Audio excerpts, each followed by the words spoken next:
On பண்ணி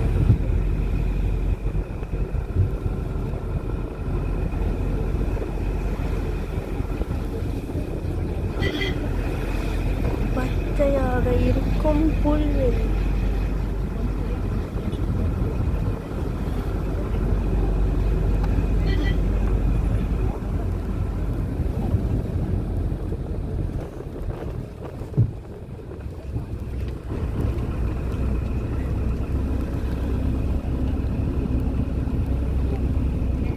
ரொம்ப நல்லா ஸ்மெல் இருக்கு.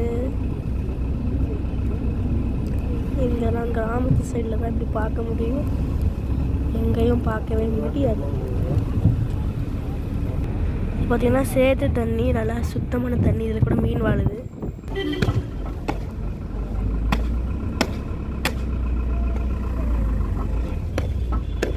ஒரு கோவில் இருக்குது, தெரியுதா? அங்கங்கே இருக்குது. எப்படி